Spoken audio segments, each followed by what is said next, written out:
الرحيم. أنا بخيرات مثل كتابي بويسان بكم كايلز لك مثل ذلك كم صدق ليلى. خوش حال مورو السنة للجوجو باس السنة لكاني سيستم السياسي إسلامي لترازي جديد ولا تكاده دين استريك لباس تجريجا كان كدقات تشتري ششمي بش ششمي international Islamic international system is the balance of international relations. ليه تأخذ حين استر ديمقراطية هروكم من أجدادي ديك كلام السيستم السياسي يعني كيسا لما يدلس يأخذ قوانين لرجلاتنا وراس يأخذ رجعوا رشاق وقرب بكاري. فأنا أمن دموي بتاني قريب مرتوزك برا بدو زي الديمقراطية وكاتشومو. همان الديمقراطية استا يعني بصور ليشا وهالوازة تفرجوا تأوش وازة استا يبردوا. ليه أنا هروك ديفينين بس بيوش بتشوفي ديمقراطية حسور بكرتي. الديمقراطية دزاين هما حكمي خلقة لأن خلقة لبناء خلقة. الديمقراطية قديم تنها لشيء لسبارتا ولا تناكدو شاري بدين جيونا لا يهربون أو سيستم الطريق الضواء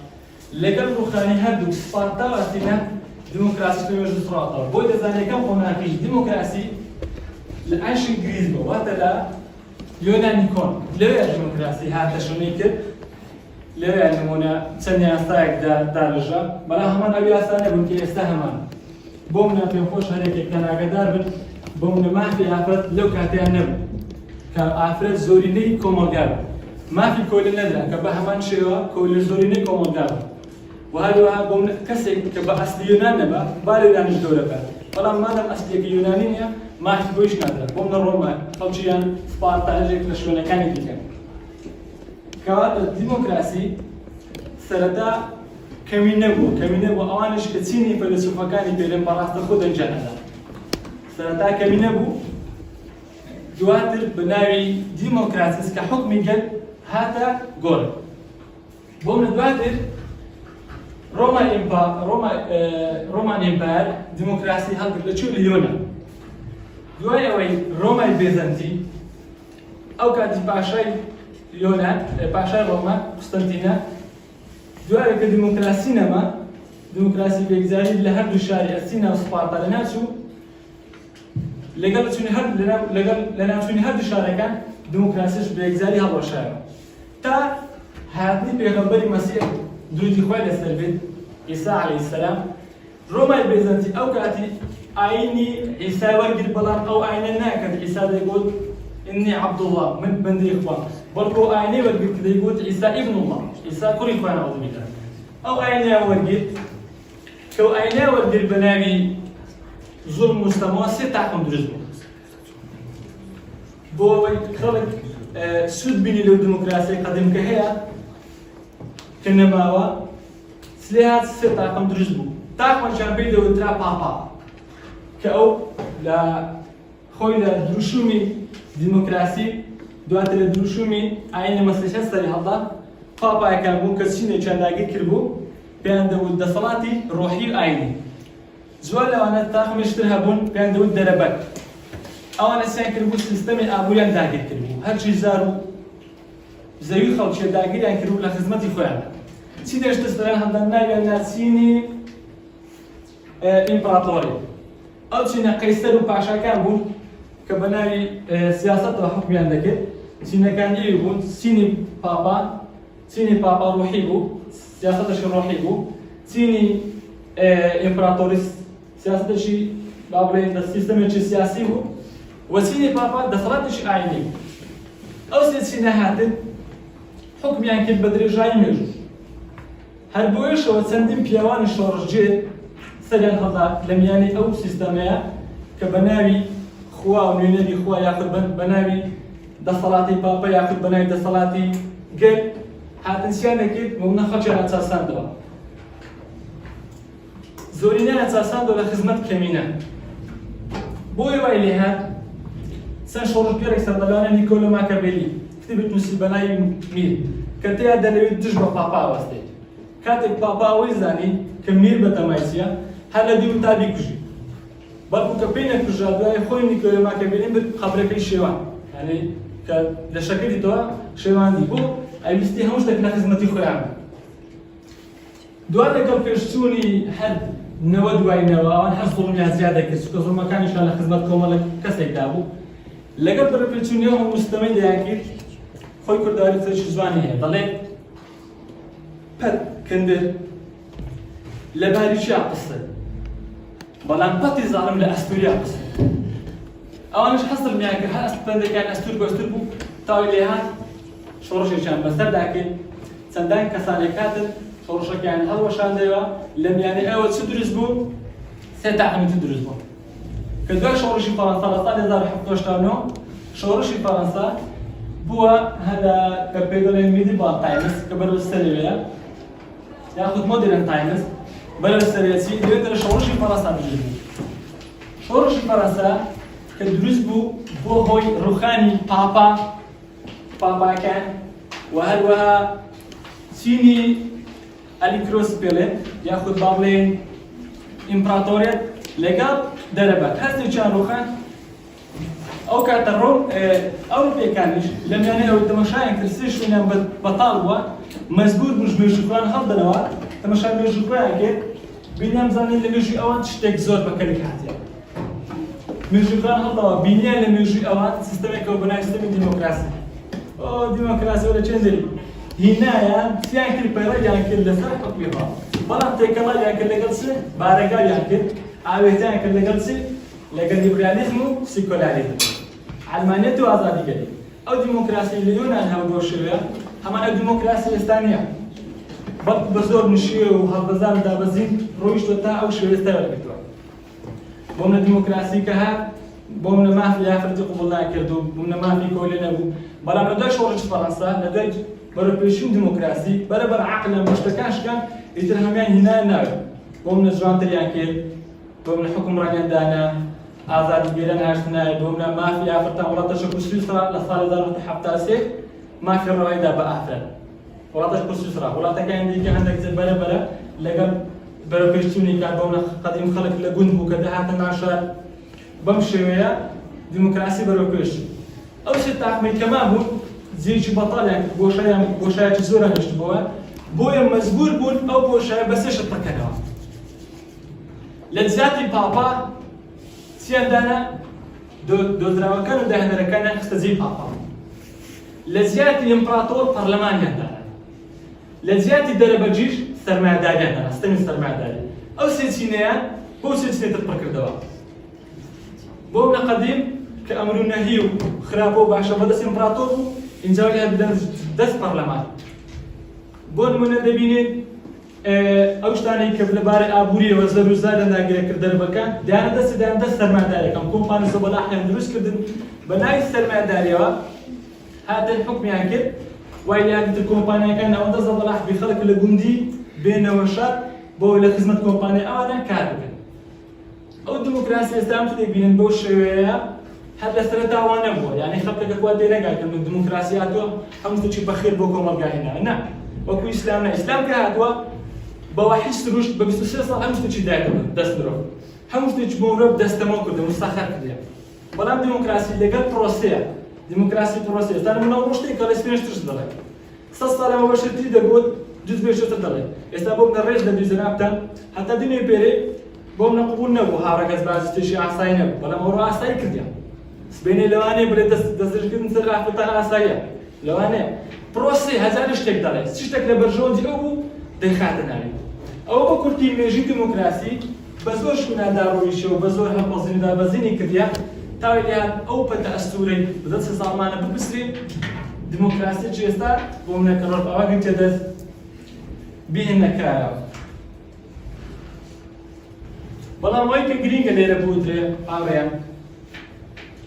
بۆ منە دەبینین سیستەمی ئیسلامی کە لە شوێنێکە سەقامگیر بوو لە شوێنێکە هات نمونە هەر ئامادەشم پێداوە قەدیم نمونە فەیلسوف و با بڵێین عەبقەرێتی دەروی ژوات هەڵ نەکەوتەوە بۆ منە محەممەد لە شوێنێکە هات درودی خوای لەسەر بیت ئەو شوێنە ناویان ناوە جاهیلیەت فەیلسوف گوتیا هەڵ نەکەوتەوە چا کەسێک دابنیشن سیستەمێک دابنێت كسيستم في الإسلام تيرو تصلا يعني بابلين بمعنى شدي كبرنا وبرنا مش تيجي لفاتها ولا ديمقراطية بنا أوهم ونشيو هالبازار وشوا تا إستعمل بدو كسي إيش حل لك ورا عندها حزان اشتيتا إذا هو كنتي مش ديمقراطي خاصة بيس باس كراوا شنجوين لم يعني قراني لا قراني تزول لم يعني مجيء نشيل يقولنا سيدا كان ماشى كان جونت بودرستك راجي شوية لم يعني ما قفت جو كردن ما ده قصوت وش كردن ما ده لم يعني جواتين ده نظام هذي تبوننا هل من اللي قطع كان داني شم وتم كانوا غرفة بباش ساعة سنتان بباش أول راجي من كردم استوى خدمة دانا برا راجي هذا بديها أولش قلت يبو كباس بدل سيناريو كان رابط شورى دست جروب كانوا لنا كذا جالا باش خوب إنه قفتقول جواز أخينا برنامج يكتري أول ديسا مشى جترا لأنه شورى ليش كيفية مستر جواز كانوا أو بابين أو خالكان دي ديمقراطية وشورى كزوج ضرورة في باش واحد يستعمل بالمكاسب فيها هو فاصلة كتير ضليل هاتن دبوية أو حد سميها رجع لقد زربي يوا هاوراني ولا زربي زمان زر لاسيا وصل ضليل recorded by Abu Hurairah that Prophet peace be upon him said, when your rulers are your best people, your rich are generous and your matters are decided by shura. وقت من باسل فيش من السياسة كان محمد الشهادين التي لسنا كان رابط نامي بس مصري يقول له فيش من السياسة كانت بدي أميها كباسي شراء كان فليسي اللي أوقاته فرمان روا كانت باشترين فرمان روات دولة من كانت باشترين بخشرين أوقاتي كشراء لنا ما تداهيا سيستمي شراء أنا كمال قاعد داهيا أوقاته فرمان روا كانت دولة من كانت باشترين كسي كمال قاعد إيه لذا تصلي إذا دليل على أوقاتي سرزي لناخذ زي بوتو باشترا يعني جيان باشترا لو قبل أوقاتي سكاتك كفرمانروا كانت باشترين فرمانروانا و أوقاتي الشورى هي فرمانروا كانوا دولمان كان باشترين بالانسد دليل when you rulers are the worst people are just as miserly or stingly and your matters are decided to your women that the air stomach better than you, than its surface. على بالام كاتك أو كاتا دولم سروكا كانت خرابتني سروكت ودولة من كانش تعرضين ترين دولة من سكاتا شيء على كاتك يوشكاتا دست عفرت حديث في أنفاس على أو كاتك شورات كلنا كمرجع في وزبو زي بذكرى حكم باشترين اللي بالام أجا شورانا ما يوشكاتا دست عفرت أو كاتي خرابترين حكومة ديتكايا. إذا بتشينا سر جوازنا اليوم راويشو ديمقراطي. كسر بدأ خبرزان هندا كان هنا شورى عليه إسلامي ديمقراطي. كل شيء برا يمزوج رايته. يعني تقول إسلامي ديمقراطي آخر إسلامي ديمقراطي زوج جواب. يعني من بويا أو بشاطر كم بويا أمس بينك شوني غلط نكين. إسلام جواز الديمقراطية أنا أقدر هؤلاء الإسلام الشورى هي الديمقراطية الشورى كانت جواز يعني كاك أسمان رئيسمان شو نقدر يروح أسمان جواز يعني بقول خالي كم لا ديمقراطية قوم يكبر بحثي هوا تاكنا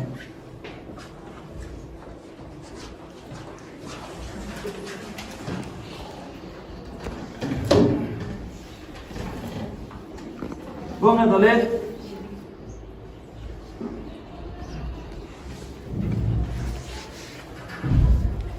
هم رايش هم إسلام خالي هاو بشيانسيا دخلت أدنى دخل بلان إسلام لتفارسي وشرع هم رايش هم سيستم رايجي إسلامي هم رايج ديمقراطي دخلت أدنى دخل خلق بديالي كان لم يعني رايش كدنوا أي كده قمنا السروكة ولي أمره سلطانة حتى الوقت لو خاليا ذكر ديمقراطي إسلام هاورايا خالي دنيا بريتيا كخارج ترى هاو أويا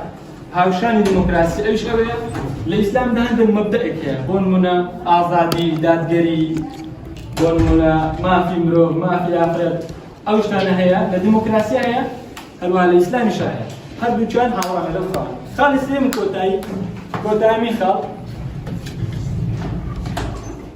بریتێ لە حکومکردنی زۆرینە کەمینەش پێدا پابەندە کەمینەش تێدا مافی خوراو نییە لە ئیسلامدا حکومکردنی زۆرینە بەڵام کەمینەش تێدا مافی ڕاسا دەکرێت بۆ منە حەدەش پێغەمبەرمان عەلەیهی سەڵاو وەسەلەم فەرمێت قەت میلەتی من زۆرینە لەسەر گومڕایی کۆ نابێتەوە حەزترمان دەفەرمێت دەستی خوا لەگەڵ زۆرینەیە ئەو حەدیسانەمان زۆرن بۆ منە کابراجێکی ماوەردی لە ئەحکامە سوڵتانەکە لە کتێبەکەی خۆیان کە باسی زۆر ڕای زۆرینە دەکات دەڵێ هەر کاتێک موسڵمانان کەتنە کێشە یان کەتنە گفتوگۆ لەناوبەین یەکترە باز ڕای گشتی لەگەڵ زۆرینەیە یعنی ڕای زۆرینەکەمە بوو بە ئەو ڕای بچەسبێت ئەوە چەند خاڵێک کە بەڵێ لە سێ خاڵە ئیسلام و دیمۆکراسی هاوشانن باوێن هاو پێ دەڵێن هاو باڵێن هاو ڕانە لەسەر ئەو سێ خاڵە بەڵام سێ خاڵی ترمان هەیە کە لەگەڵ ئیسلامدا دیمۆکراسی ناکۆکە ئەو سێ خاڵی ترسنە بۆم نەجیاوازیەکان ئەمن دەمێتی بۆیە باسی مێژووی دیمۆکراسی بکرد تا لە خاڵی ئەو جەوهەری ئەو خاڵێ بکە دیمۆکراسی ئیسلام لەکوێ سەری کردووە لە ژینگەیەکی دینداریە وەک لە سمینارەکان ڕابردوو باسم کرد لەلایەن باشترین کەسەوە ڕاوێژی کرا ڕاوێژی ئیسلامی لە ژینگەیەکە سەری هەڵداوە کە ژینگەیەکی ئیسلامیە ژینگەیەکە لەبار بووە بۆ زۆربەی شتەکان بۆ نمونە لە ژینگەیەکدا کە باشترین مرۆڤی تێیا بوو بۆ منە وەک لەگەڵ گوتم هەر بە زەماتم گوتم نووسن باشترین کەس لە مێژووی چێشتر پێم وەفڵاتەوە لە باشترین ژینگەیە ئەو شوڕای ئیسلامی سەری هەڵدا بەڵام شوڕای دیمۆکراسی ئەڵان بێن لە خراپترین ژینگەیە بۆ چونکە وەکوتم باسم کرد دوای ئەوەی ئەو سێ بۆشایەت نەما کە پاپا بوو ئیستیبداد بوو لەگەڵ دەرەبەر ئیمپراتۆر ئەو سێ بۆشایە نەما ئەوان گەڕان بۆ دوای مێژووی خۆیانە لە مێژووی خۆیان کۆڵیەوە لە مێنێ ئەویان دۆزیەوە دایاندا یعنی لە سەرەتا بۆ شوەی نەبوو بەڵام ئیسلام هەر لە مەکەیە ئێستا سیستەمی سیاسی ئیسلامیش نەبوو لە مەدینە شاری دامەدرێت هەر لەوێ شوڕای دامەدرات ئێستا دەسەڵاتێکی سیاسیشیان نەبوو لە مەکەیە هەر لە دوای وەک باسم کرد لە دوای نوێژە بۆ مناڵێت وأقاموا الصلاة وأمرهم شورى بينهم ومما رزقناهم ينفقون فقال باس نوێژی کردیا هەموو زال لە قورآانی باسی نوێژەکانجی باسی زەکاتەکە بەڵێ باس زەکات نەکرد یەکسەر لە ناوەڕانی هەردووکیاندا باسی شۆڕای کردیا ئەڵێ وەشاورهم فی الأمر ئەڵێ شۆڕا بکە لە بینی خۆتاندا ئینجا بە عەلەیهی غەضەب بدە کەواتە یەکەم خاڵ ئەوەیە ئەو لە دەسەڵاتێکی لە ژینگەیەکی ئیمانداری لە ژینگەیەکی ساغ و سەلامەتدا سەری هەڵدا بەڵام ئەوەتە لە ژینگەیەکی خراپە سەری هەڵدا ئەوە خاڵی یەکەم دوو خاڵی تر ماوە دیموکراسی تەنها پێویستە بە حکومڕان ئێستا ڕاوێژی دیموکراسی پێویستە بە حکومڕان ئەوەی کە لە حکومە ئەو دیموکراسیە ئەو ڕاوێژیەکە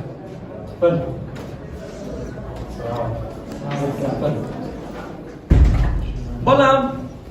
ئەوەی کە ئیسلامی تەنها تایبەت نیە بە حکومڕان ئەمە لە ناو خۆماندا لە ئاستی کۆمەلگا لە ئاستی تاک لە ئاستی خێزان لە ئاستی باوڵێن دەستە جەمعی لە ئاستی سیاسی لە ئاستی کۆمەڵات لە ئاستی قوتابخانە لە هەموو شوێک ڕاوێژ دەکەین بەڵام ئەوەی وەک گوتم ئەوەی دیموکراسی تەنها تایبەتە بە حکومڕان هەرچەندە زۆر لە مامۆستایەکان کە کتێبەکانە دەخوێنمەوە ئەویان غەڵەتەکەن دەڵێن ئیسلامی دیموکراسی باشتر لە ڕاوێژی ئیسلامیەیە بەڵام نە ڕاوێژی زۆر فراوانتر لە ئیسلام بەڵام لە دیموکراسیان کورد هەڵاتیە ئەنی زۆر فراوان نییە خاڵی کۆتایی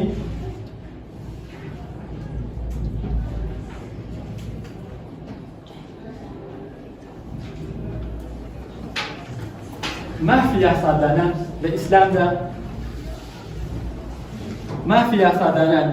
لە دیموکراسیە بە ڕەهایی خەڵکە کۆتا خاڵ ئینشاڵڵا زۆر خێتان ناگرێت مافی ڕەهایی لە ئیسلامدا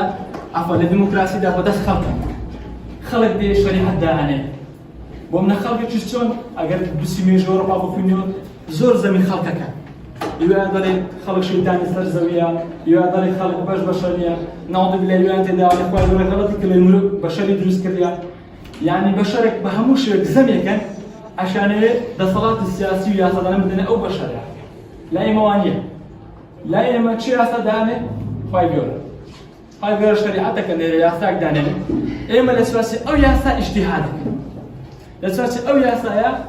سنورك ما بوجوسي الأساس أو سنورة أما هو تيكوشان كان ياسا كان دا أخرج دا خدمة مروباتيا بلام إيوان مانيا إيوان رئيس دوريني تسلموا أو أجر هم ما بون بريار ما دفلان كذبوا كجري بيتوانش ما دام رئيس دوريني اللي بكجري والله الإسلام دوانيا كاكا حق ما فيها إيش بشر وشيتو وانيا كواتا كوتا خال زيادة لك أنا قرونهم كده أويا أصل خالية أصل خالية كلا جواز كان ديمقراطي لقى الإسلام هي لقى السج خاليها بش لقى الإسلام هذا هي أولاً جواز يمكن دوات الأطوان اللي تبغى تبارك مشابه كم بويس زيادة بتوان تفكر لا موصلك يا زوج وصفات زينات أنا كم زوج خوش حالهم كذا مش مرة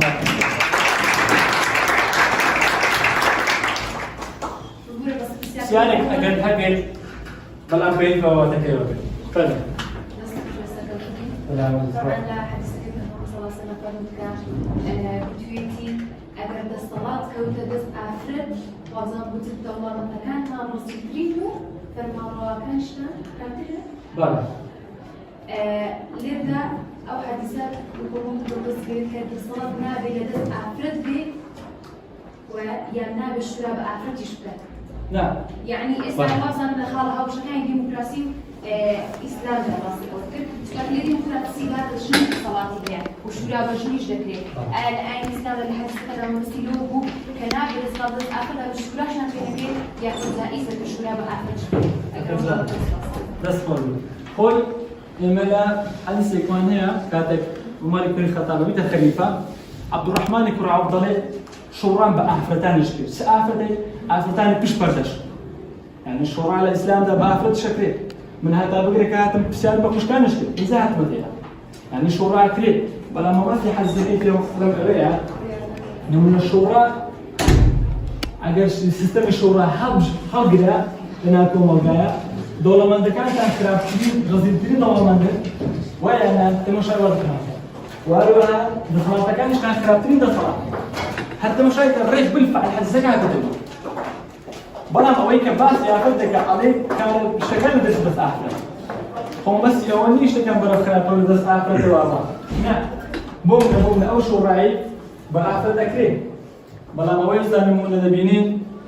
كأمنا رأي أحلى زيادة رجلي نمونا صبر الشكايات ما كنا ليبري بابا أجلس استمي شورا هل جينا لكم والجا شكاية مرة خرابتينا ريك هديتي حديثك أبدا أو كان شلون بنفكر حسب أستاذ دست خوش بی والله بابتك دولة مدو دست كان خوش بی أمن هل رسل قصي أو كتاب دائما سيستم ما بياب سالاريا أو رأني كلا بيناو يعني برجوني آفرة باشناك بل من مصطفى زرمي رحمة الله عليه فرمي ذكري آفرة بميت حاكم بلا ما يملها مكوما قاع الشايبكي أو هابلا طريقة وكار آفتنا يبي تحاكم يأخذ بتسرق دائما أو سيستمي ما أو كوملايتين كفيا بسالاريا فذاك وما في آفتان بجودهم ونعني آفتان أسشين هو شاري باشا نبي موضوعي رايجو أنا أجر هروكو إذا فرصة سكان زنابيشت إسلام كالفي تفتحات حكمي قلت درس بباشي هاد بلام ديمقراطي يعني من چیزوانی اسلامی پیشکش کردن مال 23 ساله و یاسا کانش هم داوزه هر لو معلومات يعني حساب بريطانيا 500 سال شو خباتي كده تاجيشتو بريطانيا ديمقراطية كهيا بلان دسبيت كي خراب ويا بنمونا ما مستوى سكربوتي موضوعي كويل وآفرت وانا بلان كي اسلاماتي كوسر ما شاء الله آفرتي زور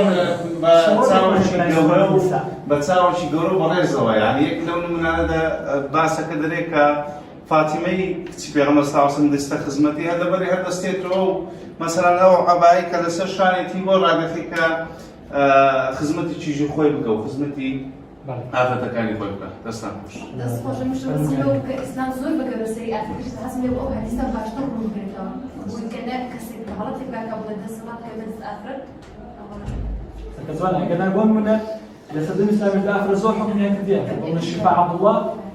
سيبو سروج الرئيس يهمون ما كذا كان مدينة أفرجوا ومن لسدني حتى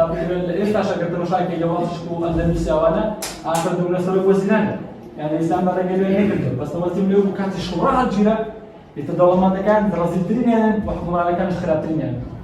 ريحة الفترة سرطان زور دەست خۆشی لێ دەکەم ڕاستی باوەندێکی زۆر تێر و دەسەر دەوڵەمەند بوو بەس لەمێ ئەرێنا یەک ئیزافەت قەبەستەکان ڕاستی هیوادار منێکیش ناخۆش نەبی بەس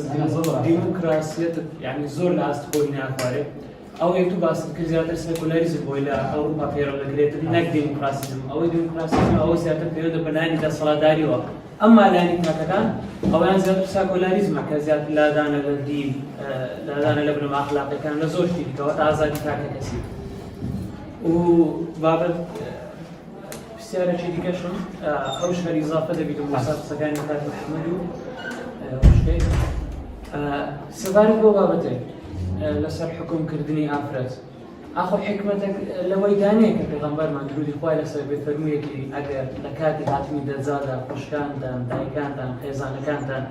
بە زنجیر ببەستنەوە گەنە بەدوایان دەدەم سەبارەت بە دەمێ وەڵامیان بدەمەوە ئافرەت بۆیە حکومڕانی ناکات ئافرەت زۆر عاتیفیە راس زۆر لە دڵشتان نەبینێتم بەس ڕاستیە یەکە کە بە عاتیفە حکوم بکات زیاتر فەرقی زۆر لەگەڵەوەی کە بە لۆژیک حکوم بکات وشزمان خۆی هاوڕێن ئەو خاڵانە مسلم لەنەوە زۆرەوە زیاترن جیاوازەکان بەڵام من دەمست کاتەش زۆر بکەوتە بۆ نێگت لەوانە کە جیاوازیە لەگەڵ ئیسلام دیموکراسی ئەوەی خاڵی ئەخلاق پەیڕەو ناکات هەوە وتم ئەگەر ڕای زبنە لەسەر چشنە ئەخلاقی کەتنەوە هەر ئەوە بەس ئیسلام بە بەرزەکان زۆر لەبەرچاوی بەڵام دەکرێت یعنی زۆرینە لەسەر چاکەکەش ڕێ بکەوە بەتاکید ئەو کاتە دیموکراسی دەبێتە شتێکی باشە بەتاکید بەڵام ئەدی ئەگەر بۆم دەلە بەرژەوەندی لەگەڵ کەمینە بوو زۆرینە هەرە خەڵەتین لەو بۆی کەمینەکەیە بۆم نەو کەمینێکە پارە و سامای لەبەردەدا زۆرینەکە هەرە خەڵەتین وینستۆن چەرچڵ دەڵێ هەر حکوومەتێکی جیهان عەفوەن هەر گەلێکی زیان ئەو حکوومەتە وەردەگرێت کە شایەتی ڕەحمەتی کەواتە ئەلی لەگا دەگەڕێتەوە سەر گەلەکەی ئاخۆ بەخۆیان باشن یان ناگەر بەخۆیان باشون حکومڕانەکانیشیان باش دەبێت کە حکومڕان لە کۆتاییدا بەشەکەنەوە ڕەحمەتی دەست خۆش بجانێ زۆر سپاس سیارێکی تر